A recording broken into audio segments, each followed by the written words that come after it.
ಎಲ್ಲರಿಗೂ ಕೂಡ ಬೆಳಗಿನ ಶುಭೋದಯ. ನಾನು ಕಳೆದ ತರಗತಿಯಲ್ಲಿ ಮಗುಗೆ ಸಂಖ್ಯೆಗಳ ಪರಿಚಯ ಹೇಗೆ ಹೇಳ್ಕೊಡ್ಬೇಕು ಅಂತ ಹೇಳ್ಕೊಟ್ಟಿದ್ದೆ. ಅದಾದ್ಮೇಲೆ ಮಗ್ಗಿಯನ್ನ ಕಲಿಬೇಕು, ಉಲ್ಟಾ ಮಗ್ಗಿ ಮತ್ತೆ ಸೀದಾ ಮಗ್ಗಿಯನ್ನ ಕಲಿಯೋದ್ರ ಬಗ್ಗೆ ಹೇಳಿದ್ದೆ. ಅದಾದ್ಮೇಲೆ ಆ ಮಗು ಸಂಖ್ಯೆಗಳನ್ನ ಗುರುತಿಸಬೇಕು, ಅಕ್ಷರದಲ್ಲಿ ಬರೆಯೋದಕ್ಕೂ ಕೂಡ ಬರಬೇಕು ಅಂತ ಹೇಳಿದ್ದೆ. ಅದಾದ್ಮೇಲೆ ಸ್ಥಾನ ಬೆಲೆಗಳ ಬಗ್ಗೆ ಹೇಳಿ. ಬಿಡಿ 10, 100, 1000, 10,000, 1 ಲಕ್ಷ, 10 ಲಕ್ಷ, ಕೋಟಿ, 10 ಕೋಟಿ, ಈ ತರ ಸ್ಥಾನ ಬೆಲೆನ ಹೇಗೆ ಬರೀಬೇಕು ಅಂತ ಹೇಳಿದ್ದೆ. ಎಷ್ಟೆಷ್ಟು ಸೊನ್ನೆ ಬರುತ್ತೆ ಅನ್ನೋದು ಕೂಡ ಮಗುಗೆ ಹೇಳ್ಕೊಡ್ಬೇಕು ಅಂತ ಹೇಳಿದ್ದೆ. ಇವತ್ತಿನ ತರಗತಿಯಲ್ಲಿ ನಾನು ಸಂಖ್ಯೆಗಳ ಸ್ಥಾನ ಬೆಲೆ ಬರೆದು ಮತ್ತು ಸಂಖ್ಯೆಗಳನ್ನ ವಿಸ್ತರಿಸಿ ಬರೆಯುವುದು. ಮೊದಲು ಮಗುಗೆ ಸಂಖ್ಯೆಗಳ ಸ್ಥಾನ ಬೆಲೆ ಬರೆಯೋದಕ್ಕೆ ಬರಬೇಕು, ಕೋಷ್ಟಕದಲ್ಲಿ ಅಂತಂದ್ರೆ ಬಾಕ್ಸ್ ಅಲ್ಲಿ ಬರೆಯೋದಕ್ಕೆ ಬರಬೇಕು. ಈಗ ನಾನು ಒಂದು ಸಂಖ್ಯೆಯನ್ನು ತಗೊಂಡಿದ್ದೀನಿ, 5,631. 5,631 ತಗೊಂಡಿದ್ದೀನಿ. ಇದನ್ನ ಕೋಷ್ಟಕದಲ್ಲಿ ಬರೆಯಬೇಕು. ನಾವು ಯಾವತ್ತೇ ಆಗಲಿ ಬಿಡಿ 10, 100, 1000 ಬರೀಬೇಕಾದ್ರೆ ಹೀಗೆ ಬರೀಬಾರ್ದು, ಬಲಗಡೆಯಿಂದ ಬರ್ಕೊಂಡು ಬರಬೇಕು.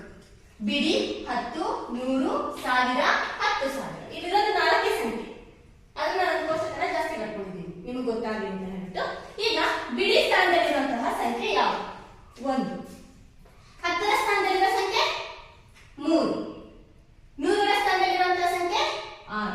1000ರ ಸ್ಥಾನದಲ್ಲಿರುವಂತಹ ಸಂಖ್ಯೆ 5. ಈ ತರ ಕೋಷ್ಟಕದಲ್ಲಿ ಬರೆಯೋದನ್ನ ಹೇಳ್ಕೊಡ್ಬೇಕು ನಮಗೆ. ಫಸ್ಟ್ ಕೋಷ್ಟಕದಲ್ಲಿ ಯಾವ ರೀತಿ ಸ್ಥಾನಗಳನ್ನ ಕಂಡುಹಿಡಿಬೇಕು ನಾವು ಅನ್ನೋದನ್ನ ಬರೆದು ಹೇಳ್ಕೊಡ್ಬೇಕು. ಬಿಡಿ ಸ್ಥಾನದಲ್ಲಿ ಯಾವ ಸಂಖ್ಯೆ ಬರುತ್ತೆ, 10ರ ಸ್ಥಾನದಲ್ಲಿ ಯಾವ ಸಂಖ್ಯೆ ಇರುತ್ತೆ.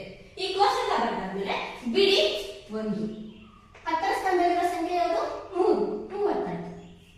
ಅದಾದ್ಮೇಲೆ 100ರ ಸ್ಥಾನದಲ್ಲಿರುವಂತಹ ಸಂಖ್ಯೆ 6. 600. 100ಕ್ಕೆ ಎಷ್ಟು ಸೊನ್ನೆ? 2 ಸೊನ್ನೆ. 6ಕ್ಕೆ 2 ಸೊನ್ನೆ ಆಗ್ತದೆ. 1000ರ ಸ್ಥಾನದಲ್ಲಿರುವ ಸಂಖ್ಯೆ ಯಾವುದು? 5. ಆ 1000ರ ಸ್ಥಾನಕ್ಕೆ ಬರುವಂತಹ ಸೊನ್ನೆಗಳಷ್ಟು 3. 5,000. 5,631. ಕರೆಕ್ಟ್ ಅಲ್ವಾ? ಈ ತರ ಕೋಷ್ಟಕವನ್ನ ಬರೆಯೋದಕ್ಕಂದ್ರೆ ನಾವು ಒಂದು 10 ಲೆಕ್ಕನ ಆ ಮಗುಗೆ ಮಾಡೋದಕ್ಕೆ ಕೊಟ್ಟರೆ ಆ ಮಗುಗೆ ಸ್ಥಾನ ಬೆಲೆನ ಕೋಷ್ಟಕದಲ್ಲಿ ಹೇಗೆ ಬರೆಯೋದು ಅಂತ ಗೊತ್ತಾಗುತ್ತೆ. ಅದೇ ರೀತಿ ಈಗ ವಿಸ್ತರಿಸಿ ಬರೆಯೋದು. ನೆಕ್ಸ್ಟ್ ಇದೆಲ್ಲ ಪರ್ಫೆಕ್ಟ್ ಆಗಲ್ಲ, 10 ಲೆಕ್ಕ ಮಾಡಾದ್ಮೇಲೆ ಆ ಮಗುಗೆ ಹೇಗೆ ವಿಸ್ತರಿಸಿ ಬರಬೇಕು ಅನ್ನೋದನ್ನ ಹೇಳ್ಕೊಡ್ತಾ ಹೋಗ್ತೀವಿ.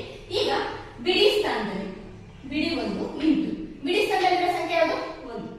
1 ಇಂಟು 1 ಮತ್ತೆ ಪ್ಲಸ್ ಹಾಕಿ ಸಂಕಲನದ ಚಿಹ್ನೆ, ಕೂಡುವುದರ ಚಿಹ್ನೆ. ಅದಾದ್ಮೇಲೆ 10 ಬರ್ಕೋಬೇಕು. 10ರ ಸ್ಥಾನಕ್ಕೆ ಇಂಟು 10ರ ಸ್ಥಾನದಲ್ಲಿರೋ ಸಂಖ್ಯೆ ಯಾವುದು? 3. ಅದಾದ್ಮೇಲೆ ಮತ್ತೆ ಪ್ಲಸ್ 100 ಹಾಕೊಂತೀವಿ, ಇಂಟು ಹಾಕ್ತೀವಿ. 200ರ ಸ್ಥಾನದಲ್ಲಿರೋ ಸಂಖ್ಯೆ ಯಾವುದು? 6. ಅದೇ ತರ ಮತ್ತೆ ಸಂಕಲನ ಚಿಹ್ನೆ, ಕೂಡೋ ಚಿಹ್ನೆ ಹಾಕ್ತೀವಿ. ಅದಾದ್ಮೇಲೆ 1000 ಬರ್ಕೊಂತೀವಿ. 1000 ಬರ್ಕೊಂಡಾದ್ಮೇಲೆ ಇಂಟು 1000ರ ಸ್ಥಾನದಲ್ಲಿರೋ ಸಂಖ್ಯೆ ಯಾವುದು? ಕರೆಕ್ಟ್ ಅಲ್ವಾ? ಈಗ ಗುಣಿಸ್ರಿ. 1 ಇದು ಗುಣಿಸಿರಿ.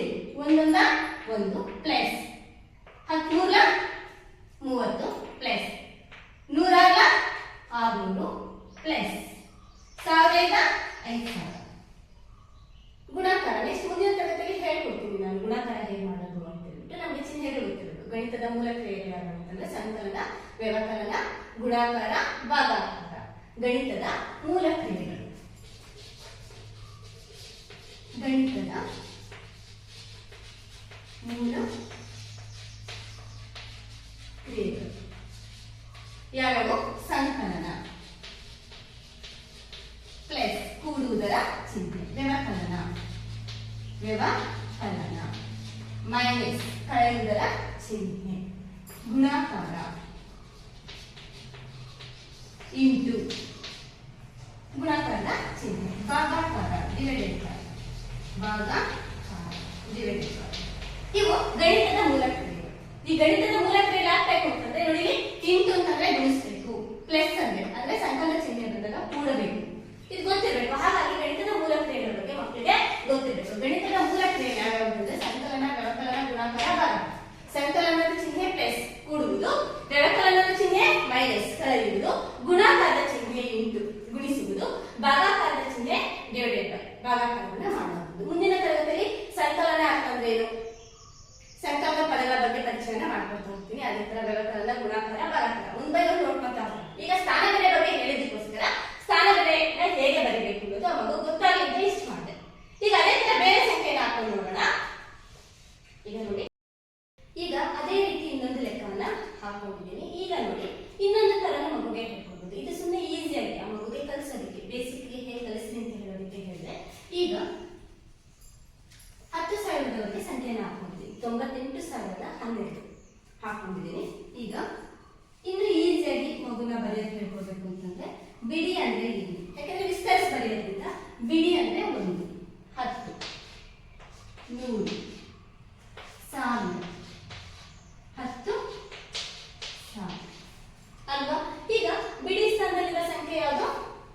2. 10ರ ಸ್ಥಾನದಲ್ಲಿರೋ ಸಂಖ್ಯೆ ಯಾವುದು? 1. ಅದೇ ರೀತಿ 100ರ ಸ್ಥಾನದಲ್ಲಿರೋದು 0.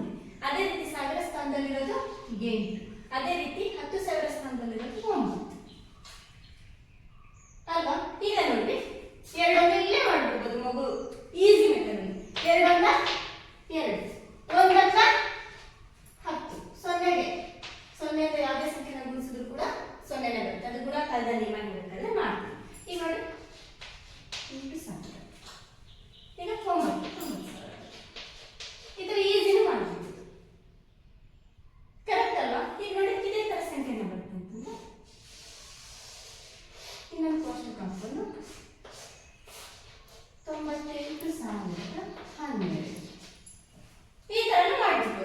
ಗಣಿತನ ನಾವು ಯಾವ ರೀತಿ ಬೇಕಾದ್ರೂ ಮಾಡ್ಬೋದು ಮಗು, ಯಾವ ರೀತಿ ಅರ್ಥ ಮಾಡ್ಕೊಳ್ಳೋದು ಆ ರೀತಿ ಮಾಡ್ತೇವೆ. ಒಂದೊಂದು ಮಗು ಮೆಂಟಾಲಿಟಿ ಒಂದೊಂದು ತರ ಇರುತ್ತೆ. ಬಂತಲ್ವಾ?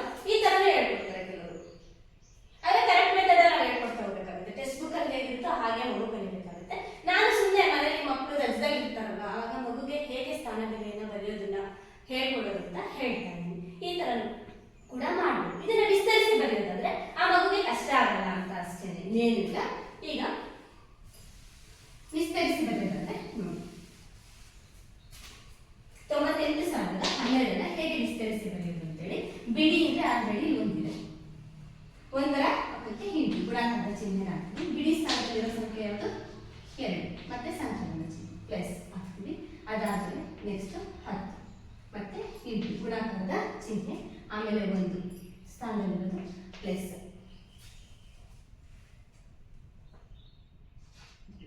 ನೆಕ್ಸ್ಟ್ ಅದಾದ್ಮೇಲೆ 100ರ ಸ್ಥಾನದಲ್ಲಿರೋದು 0 ಪ್ಲಸ್. ಅದಾದ್ಮೇಲೆ 1000 ಅದರ ಸ್ಥಾನದಲ್ಲಿರೋ ಸಂಖ್ಯೆ 8. ಅದಾದ್ಮೇಲೆ ಪ್ಲಸ್ 10,000 ಹಾಕೊಂಡಿದ್ದೀವಿ. 10,000ರ ಸ್ಥಾನದಲ್ಲಿರೋ ಸಂಖ್ಯೆ ಯಾವುದು? 9. ಈ ಕೆಳಗಡೆ ಬರ್ದಿದ್ದಲ್ಲ ನಮಗೆ, ಇದನ್ನೇ ವಿಸ್ತರಿಸ್ಕೊಂಡು ಬರ್ತೀವಿ ಅಷ್ಟೇ. ಬಿಡಿ 10 ನೋಡಿ, ಬಿಡಿ 10 100 1000 10,000. ಬಿಡಿ ಸ್ಥಾನದಲ್ಲಿರೋ ಸಂಖ್ಯೆ 2, 10ರ ಸ್ಥಾನದ ಸಂಖ್ಯೆ 1, 100ರ ಸ್ಥಾನದಲ್ಲಿರೋದು 0, 1000ರ ಸ್ಥಾನದಲ್ಲಿರೋದು 8, 10,000ರ ಸ್ಥಾನದಲ್ಲಿರೋದು 9. ಈಗ ಗುಣಾಕಾರ ಮಾಡಿದಾಗ 1 2 2 ಪ್ಲಸ್ ಕೂಡುವುದರ ಚಿಹ್ನೆ 10 1 10 ಪ್ಲಸ್ 100 0 0 0 ಯಾವುದೇ ಸಂಖ್ಯೆನ ಗುಣಿಸಿದರೂ 0ನೇ ಬರುತ್ತೆ. ಪ್ಲಸ್ 1000 8,000, 10,000 9 90,000. ಈಗ ನೀವು ಪೂರ್ತಿ ಕೂಡಿದಾಗ 98,012 ಈ ತರ ವಿಸ್ತರಿಸಿ ಬರುತ್ತೆ. ನೀವು ಮಗುಗೆ ಯಾವ ಮೆಥಡ್ ಎಲ್ಲಾದ್ರೂ ಹೇಳ್ಕೊಳ್ಳಿ, ಸ್ಥಾನ ಬೆಲೆಗಳು ಗೊತ್ತಿರಬೇಕು. 10,000 ಇನ್ನು ಲಕ್ಷದವರೆಗೂ ಹಾಕೊಂಡು ಮಾಡ್ತಾ ಹೋಗಿ. ಮಗು ಆ ಅಕ್ಷರಗಳ ಪರಿಚಯನೂ ಆಗ್ತಾ ಹೋಗುತ್ತೆ, ಸ್ಥಾನ ಬೆಲೆಗಳ ಪರಿಚಯನೂ ಆಗ್ತಾ ಹೋಗುತ್ತೆ.